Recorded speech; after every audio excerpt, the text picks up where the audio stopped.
తమ కొడుకుల మృతదేహాలను ఇండియాకు రప్పించాలని కోరారు మృతుల తల్లిదండ్రులు. లండన్లో జరిగిన రోడ్డు ప్రమాదంలో నాదర్గులకు చెందిన చైతన్య, ఉప్పలకు చెందిన రిషితేజ మృతి చెందారు. లండన్ సిటీలో వినాయకుడిని నిమజ్జనం చేసి తిరిగి వస్తుండగా 2 కార్లు ఢీకొన్నాయి. అక్కడికక్కడ 2 మృతి చెందగా మరో 5గురికి గాయాలయ్యాయి. దీంతో మృతుల కుటుంబ సభ్యులు విలపిస్తున్నారు. విద్యార్థుల మృతదేహాలను కేంద్ర మంత్రి కిషన్ రెడ్డితో మాట్లాడి ఇక్కడికి తీసుకురావాలని ప్రయత్నాలు చేస్తామన్నారు స్థానిక నేతలు. లండన్ చదువు గురించి పోయి ఎంఎస్ గురించి పోయి 8 నెలలు అవుతుంది.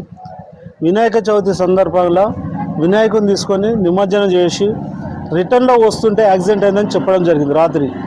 రాత్రి నుంచి పాపం ఇంటిందాలు వాళ్ళ ఇబ్బందులు పడుతుంటే పొద్దున మన కేంద్ర మంత్రి కిషన్ రెడ్డి గారు స్పందించి మాట్లాడడం జరిగింది. ఇప్పుడు మీరు వచ్చిన తర్వాత కూడా బండి సంజయ్ కుమార్ కూడా ఫాలో చేయడం జరుగుతుంది. కేంద్రంకి మేము మొరబెట్టుకొని పొదర్సంది వాళ్ళ ఫ్యామిలీ మొరబెట్టుకోవడం జరిగింది. దాంట్లో భాగంగా 2-3 రోజులలో తీసుకొస్తామని ఒక భరోసా ఇస్తారు. అతి తొందరగా రావాల్సిందిగా మీరు అందరూ మీడియా ద్వారా నిజంగా రాష్ట్ర పార్టీ కూడా సహకరించి, కేంద్ర పార్టీ ఆల్రెడీ సహకరిస్తుంది, రాష్ట్ర పార్టీ కూడా సహకరించి ఆ బాడీని తొందరగా వచ్చే విధంగా అందరూ చొరవ తీసుకోవాల్సిన బాధ్యత ఉంది.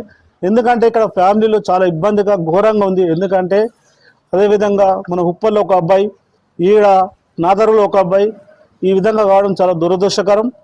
ఇలాంటి సంఘటన ఎవరికి జరగకూడదు. నిజంగా కూడా బాడీని అతి తొందరగా తీసుకురావాల్సిందిగా కేంద్ర పార్టీని కోరుకుంటున్నాం.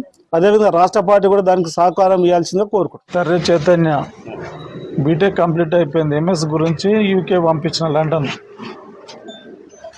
ఇప్పుడు పోయి 8 మంత్స్ అవుతుంది. ఫిబ్రవరిలో ఇక ఇట్లా అనుకొని జరగడం సంఘటన సార్. నేను ఇట్లా అనుకోలే, మంచిగా ఎంఎస్ కంప్లీట్ చేసుకొని వస్తా అనుకున్నా, కానీ నేను ఇట్లా బాడీ తీసుకొని వస్తాను అనుకోలేదు సార్. మాకు అలా ఫ్రెండ్ ద్వారా దొరికింది. నైట్ 8:30కి వాళ్ళు ఫోన్ చేసారు, మేము ఇట్లా మీ బాబు ఇట్లా అయిందని. అట్లా సార్ సార్ ఏం జరిగిందా, వాళ్ళు ఏదో వినాయకుని తీసుకొని పోయి మళ్ళీ రిటర్న్ వస్తుంటే ఇట్లా అయిందని చెప్పిండు. అది ఆ బాడీ తొందరలో మా బాబు బాడీ తొందరగా రప్పేయాలని కోరుకుంటున్నాం సార్.